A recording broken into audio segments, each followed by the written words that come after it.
Hey guys, welcome back to Fantasy Tip. My name is Julian and this is the waiver wire video for week 20 of the fantasy hockey season. Can you believe it? Already week 20. The fantasy playoffs start week 23 or week 24 in most leagues, guys. So I just want to take the time to say thank you to everyone who's watched and supported me in this channel all year round.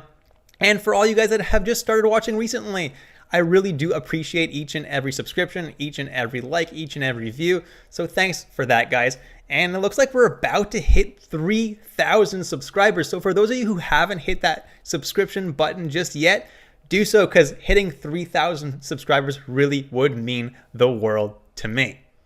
Now let's jump right into the content for this week, guys. And let's start with the schedule. And as you can see here, guys, it's a relatively standard week. The off nights are Monday, Wednesday, and Friday. Sunday is not an off night as it has 10 games, 20 teams playing. So your lineup is probably relatively full Tuesday, Thursday, Saturday, and Sunday.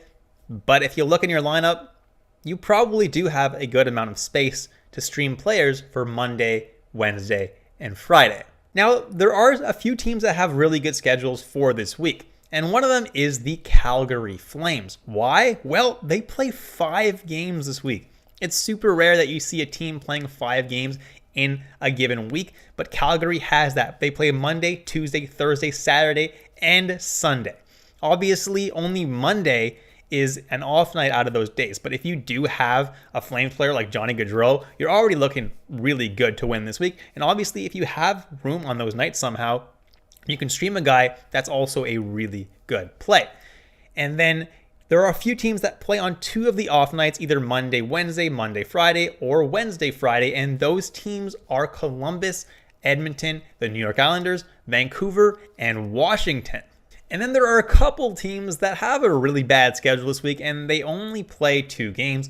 And those teams are Dallas and San Jose. So if you grab someone like Barabanov last week, now is the time to drop him because the Sharks only play a couple of games and therefore he's not worth holding. Now let's jump into the forward options that you can pick up. In number 1 on the list, I have David Perron of the St. Louis Blues, 61% rostered, and he's playing on the top line with Ryan O'Reilly, top power play, and he's finally starting to catch fire. I've been hyping this guy up all year. I know he hasn't been the best all year. I was high on him in the draft. Looks like he's finally starting to show what he can really do, and the Blues having a really amazing playoff schedule for the fantasy playoffs. So if you can add David Perron now, that is a really good idea. Then I have Boone Jenner of the Columbus Blue Jackets, and they have 2 off nights this week. They play on Monday and on Friday. On top of that, that line of Jenner and Liney is insanely hot right now, and they also play on the top power play together. And Jenner is just a jack of all trades. He's an amazing face-off guy for those Cats leagues that have face-off, and he'll give you some decent peripherals elsewhere as well with hits and some shots on goal. Then I have Tyler Toffoli of the Calgary Flames, and I just mentioned that Calgary plays 5 games this week. That is a lot of games, and Tyler Toffoli, yeah, he's playing on the 3rd line, but he's also getting top power play time with guys like Gaudreau, Lindholm. It's a pretty good place to be. So Tyler Toffoli is definitely a must-add this week, especially if you have room on those days. And then Cole Caulfield is another guy who you should be adding. I'm not going to include him again in next week's video because it's the 3rd week I include him in a row, but Cole Caulfield is doing really well right now, playing on a line with Suzuki and Josh Anderson, playing top power play, and he's really hot right now. Definitely someone who merits being on your team right now. Then I have Jacob Voracek and Oliver Bjorkstrand. They both play on a line together, which is why I kind of grouped them together. They're both about the same percentage owned, and they're both left wing and right wing. So that's why I kind of just grouped them together. They're both really good ads. They both play top power play, and they're both pretty hot right now. Both really good ads, especially on a week that Columbus plays on a couple of off nights, Monday and Friday. Then I have Josh Norris of the Ottawa Senators, and he's finally back from injury, and he's in a really good opportunity to succeed in Ottawa. He plays on a line with Brady Tkachuk and on the top power play with Brady Tkachuk, and as soon as Batherson comes back, that line gets even better. So Josh Norris is someone who's really got a good opportunity to succeed, and he's a really good player, someone that I do not mind adding at all. Then I have Blake Coleman of the Calgary Flames playing on an insanely hot line with the insanely hot Andrew Mangiapane and Michael Backlund, and that line's doing really well. Coleman doesn't really see any power play time, but he hasn't needed it. He's on a 5-game point streak, And he's a guy that puts up some decent peripherals as well. He likes to shoot the puck, and he hits a nice amount as well. So that floor is always there as well with Blake Coleman, and I really like him on a week that Calgary plays 5 games. Then I have Anthony Mantha of the Washington Capitals finally back from that long-term injury. He's playing on a line with Nick Backstrom and TJ Oshie. That's a pretty solid line, and I do believe that Mantha's addition to that line is really going to spark that line, and they're going to start to score a lot of points going forward. I really do like Anthony Mantha as an add. Then I have Nico Hischier of the New Jersey Devils, 30% rostered, and he's playing really, really well right now on the second line in New Jersey, top power play, and he's been scoring points left and right. Definitely a really good player to be adding right now. Players that are hot like this are always good adds. Then I have Jake DeBrusk of the Boston Bruins, who after going on a 5-game point streak, went a couple games without getting a point. That being said, the dude was insanely hot, and he was really playing well alongside Bergeron and Marchand, and he's still going to be playing beside Bergeron and Marchand for the foreseeable future until he probably gets dealt at the deadline. And until then, guys, he's got a pretty good role in that Bruins offense and should be added in more leagues. Then I have Jakub Vrana of the Detroit Red Wings, 23% rostered, and he's starting to practice with Detroit, so he's going to be ready pretty soon to rejoin the team. Hasn't played a single game all year, but he's definitely someone that could make a difference, and that's why I got him on this list.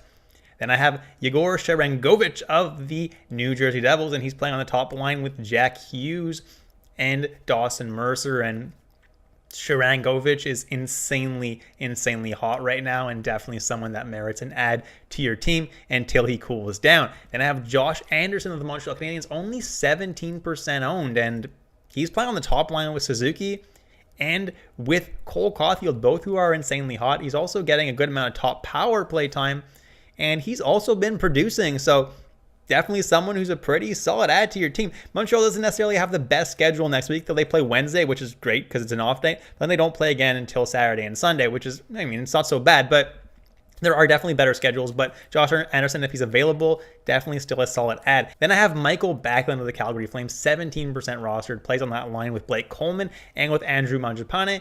And just given how hot Andrew Mangiapane is, by default, Michael Backlund's been putting up some points as well. So definitely a solid add for a week that Calgary has 5 games. Then I have Adam Henrique of the Anaheim Ducks, 11% rostered. And honestly, I could have put another couple of Ducks here like Raquel or Milano, but Adam Henrique right now is on a 5-game point streak, and he's back on the line with Getzlaf and Troy Terry.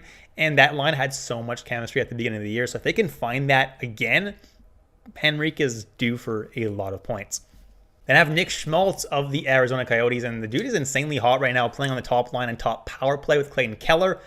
And Nick Schmaltz is not the best player in the world, but he really has been producing for quite a few weeks now, and honestly is a pretty good add in deeper leagues. Then I have Dawson Mercer of the New Jersey Devils, plays on the top line with Jack Hughes and with Yegor Sharangovich. So he's really hot right now, has 5 points in his last 5 games, and as long as he keeps it up, honestly, a really good add in deeper leagues. Then I have Eric Howla of the Boston Bruins, only 5% roster somehow, and he's back to being on that really good line with Taylor Hall and David Pastrnak. He's been putting up a lot of points, so he really should be added in a lot more leagues. Eric Howla is someone, as long as he sticks on that line, definitely has a large amount of fantasy value and should be added in a lot more leagues. Then I have Tanner Pearson of the Vancouver Canucks, only 4% rostered, but he plays on those Wednesday and Friday off nights, and he's on a line with JT Miller and Brock Besser, and he's pretty hot right now. So honestly, a really solid add for those off nights this week. Then I have Jack Roslovic finally, and he's playing on that line with Bjorkstrand and Jacob Voracek. Because of that, he has been producing as of late, and if he sticks on that line, honestly, he has a pretty decent amount of fantasy value. Moving on to defensemen now, and first on the list I have Jacob Chychrun of the Arizona Coyotes, 55% rostered, been playing a lot better as of late, been putting up some points, putting up some shots on goal. That's what he's good at. He will be dealt at the deadline, so his value can only go up from here. Then I have Rasmus Anderson of the Calgary Flames, 48% roster, plays on their top power play, been playing really well lately. Definitely a solid add, especially on a week that Calgary plays 5 games. You get their top power play defenseman.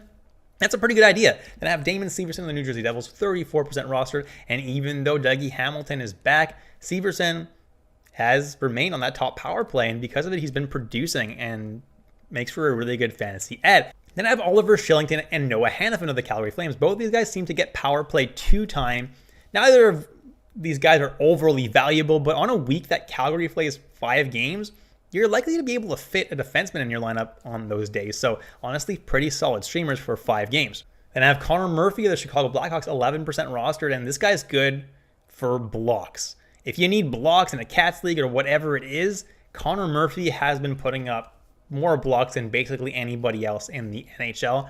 And if that's what you need, he's a really solid ad. Then I have Tanev, who, like my other 2 guys that I had earlier on this list, Hannafin and Shillington, he's a solid ad for this week just because Calgary plays 5 games. And Tanev's also a guy that likes to put up some blocks, so he'll give you a pretty safe floor night in and night out. He's also someone that could put up points on occasion. Then I have Ben Sherratt of the Montreal Canadiens, been playing really well lately, been putting up some points. He's a guy who puts up some decent peripherals. He will be traded at the deadline, but for now, Montreal is going to really try to showcase him and try to make him as valuable as possible.